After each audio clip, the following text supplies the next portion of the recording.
क्या इजराइल एक बार फिर से ईरान के साथ जंग की साजिश रच रहा है? दरअसल इजरायली वज़ीर दिफा इजराइल काट्स ने ये कहा कि ईरान के साथ एक और जंग के इम्कान है। उन्होंने मंगल को चीफ ऑफ स्टाफ समेत टॉप आर्मी ऑफिसर्स के साथ एक सिक्योरिटी मीटिंग में ये बात कही। उन्होंने कहा कि ईरान को अपना न्यूक्लियर प्रोग्राम फिर से शुरू करने से रोकने के लिए एक असरदार प्लान तैयार करना होगा। इससे पहले इजरायली चीफ ऑफ स्टाफ याल ज़मीर ने भी ईरान को धमकी देते हुए कहा था कि लड़ाई अभी खत्म नहीं हुई है। वहीं दूसरी तरफ अमेरिका और इजराइल की धमकियों के बावजूद ईरान ने कहा है कि वो किसी हाल में भी झुकेगा नहीं। ईरानी वज़ीर ख़ारजा अब्बास अराग़ची ने एक इंटरव्यू में कहा कि उनका मुल्क अपने यूरेनियम एनरिचमेंट प्रोग्राम को नहीं छोड़ सकता। उन्होंने इसे मुल्क के वक़ार से जुड़ा हुआ मामला बताया। दरअसल इससे पहले अमेरिकी सदर डोनाल्ड ट्रंप ने कहा कि ईरान जो भी नई न्यूक्लियर फैसिलिटीज बनाएगा उन्हें तबाह कर दिया जाएगा। तो क्या अब इजराइल ईरान पर एक बार फिर से जंग की तैयारी कर रहा है? अगर ऐसा है तो क्या इसकी शुरुआत हो चुकी है? क्या सीरिया से इजराइल ईरान तक पहुंचने की जमीन तैयार कर रहा है? क्योंकि सीरिया की सरहद इराक से लगती है। सीरिया में पहले ही इजराइल दखल दे चुका है। वहीं इराक में एक तरह से अमेरिकी हुकूमत का ही कंट्रोल है। तो क्या इराक के रास्ते ईरान जाने की तैयारी है? लेकिन यहाँ एक बात ये भी गौर करने वाली है कि जमीन के रास्ते ईरान पर हमला करना आसान नहीं होगा और इजराइल भी ये जानता है। तो अब और क्या रास्ता इजराइल के पास है? इसी बारे में आज हम अपने खास मेहमानों से भी बातचीत करेंगे और तमाम सवालों के जवाब तलाशने की कोशिश करेंगे कि आखिर इजराइल का जो मंसूबा है वो क्या नजर आता है। क्या एक नई लड़ाई ईरान के खिलाफ अभी लड़ी जा सकती है या इसमें कुछ और वक्त है, क्योंकि ईरान इसे अपने वक़ार का मुद्दा साफ तौर पर बता चुका है। तारुफ आपका कराते हैं अपने खास मेहमानों से, फिर चर्चा की शुरुआत करते हैं। Doctor Mohammad Ajmal Middle East expert इस वक्त जुड़ गए हमारे साथ चर्चा में। मेजर जनरल राजन कोटर साहब इंटरनेशनल अफेयर्स एक्सपर्ट इस वक्त हमारे साथ चर्चा में शामिल हो गए। Retired lieutenant colonel JS Sodhi साहब डिफेंस एक्सपर्ट इस वक्त हमारे साथ हैं चर्चा में। खैर मकदम करते हैं सर आपका भी। शुरुआत करते हैं डॉक्टर मोहम्मद अजमल आप ही के साथ। क्या मंसूबा नजर आता है? क्या ईरान तक पहुंचने के लिए अब ये जमीनी रास्ता तैयार किया जा रहा है? क्योंकि डेविड कॉरिडोर का जिक्र जो है हम पहले दिन से कर रहे हैं, जब से सीरिया के अंदर ये नई कशीदगी की शुरुआत हुई थी और इसराइल ने हमले करने शुरू किए थे, अपनी सिक्योरिटी और द्रूज कम्युनिटी की सिक्योरिटी का हवाला दिया था। उस रोज भी ये सवाल उठा और अब तो तस्वीर कहीं ना कहीं वाज़ेह होती नजर आ रही है। आप कैसे देखते हैं? जी हाँ जी, जो जून में जो 12 दिन के जो जंग चली थी ईरान और इजराइल के दरमियान, इसमें तो कोई शक की बात नहीं थी कि ये जंग जो है सिर्फ इजराइल और ईरान के दरमियान नहीं थी, बल्कि अमेरिका और ईरान के साथ बराह रास्त जंग थी। और इस जंग में ये जंग हालांकि सदर अमेरिका ने उस वक्त तक नहीं कहा था कि जंग जो है होगी, लेकिन होगी जरूर ऐसा कहा था। और ये बात कहने के दूसरे दिन ही ये जंग अमेरिका ईरान के ऊपर वो हमला हो गया।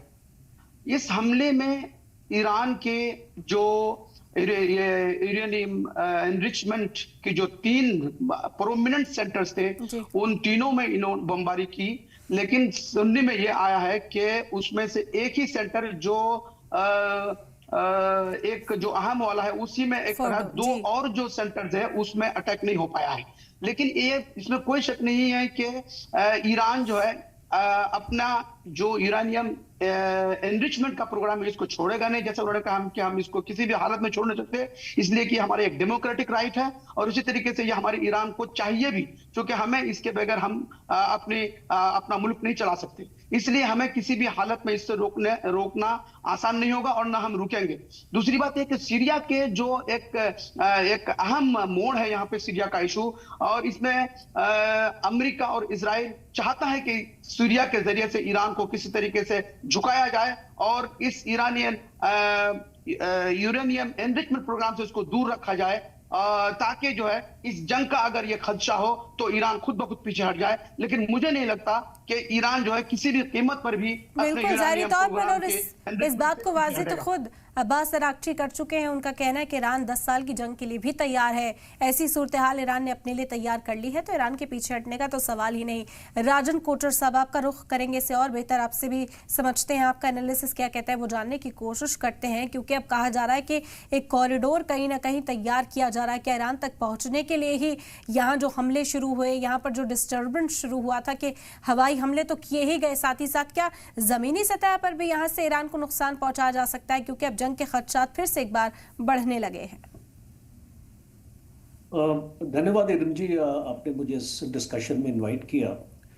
और एक बहुत अच्छा पैनल है आज हमारे पास। अब जो आपका एक्चुअली सवाल है, एक लैंड की तरफ या एक ग्राउंड इन्वेजन, वो बहुत मुश्किल है और बहुत एक्चुअली अनलाइकली है, क्योंकि कोई भी लड़ाई में अगर आप अपनी फोर्सेस को मूव करते हैं तो उसको आपको एक लॉजिस्टिक सपोर्ट देना पड़ता है। आपकी जो लॉजिस्टिक चेन होती है वो आपकी स्ट्रांग होनी चाहिए, क्योंकि ये कोई 8-10 दिन का ऑपरेशन नहीं होगा। ये महीनों तक चलेगा, हो सकता है सालों तक चले। और इसीलिए अ, एक मिलिट्री एनालिस्ट के नज़रिए से अगर मैं इसको देखूं तो दो ही पॉसिबिलिटीज है, या तो जॉर्डन से निकलेंगे आप, या तो इराक से निकलेंगे। और अगर आप इराक से निकलेंगे तो इराक की गवर्नमेंट जो है वो शियाइट फैक्शन से डोमिनेटेड है, तो आपको इराक की तरफ से सपोर्ट नहीं मिलेगा। और अगर आप कर्दिश की, अगर आप जो रीजन्स हैं इराक में, कुछ ऐसे रीजन्स हैं जो ईरान के बॉर्डर पे लगते हैं, जो कर्दिश फैक्शंस का जहाँ पे कंट्रोल है, तो अगर आप उनके थ्रू जाएंगे तो एक आपको टेरेन का जो मुकाबला वहां पे करना पड़ेगा, क्योंकि जैग्रोस माउंटेन रेंजेस हैं उस एरिया में, जहां से आप ये जो आपको जी। एंटर करना पड़ेगा, और वो एक बैरियर है। और एक डिफेंसिव पोटेंशियल वो आपकी जो ईरान के आईआरजीसी, जो ऑलमोस्ट 1.2 लाख की फोर्सेस हैं, वो वहां पे आपको डिप्लॉय होके आपको रोक सकती हैं।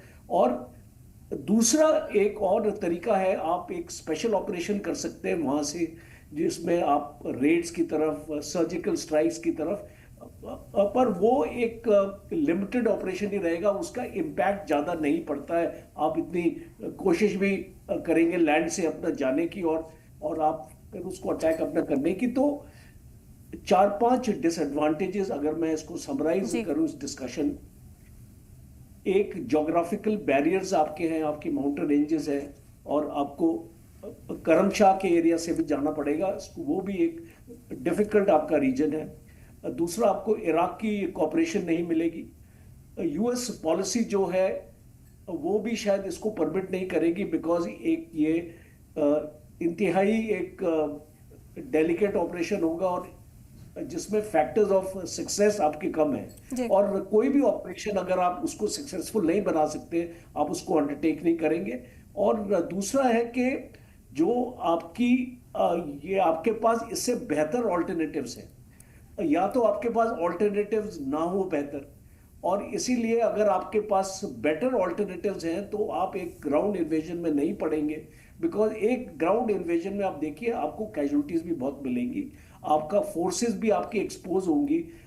जब आप एक्चुअली मूव करेंगे सैटेलाइट से, आपकी पूरी मूवमेंट ईरान एक्चुअली पिकअप कर लेगा। वो तो अब जमाना नहीं है इराक वॉर का कि आपकी मूवमेंट दुश्मन को पता नहीं चले और आप एक सरप्राइज और डिसेप्शन की जी। जी। लड़ाई में आप आगे आप जा सकते हैं, क्योंकि चाइना भी उनको मदद कर सकता है। बेदू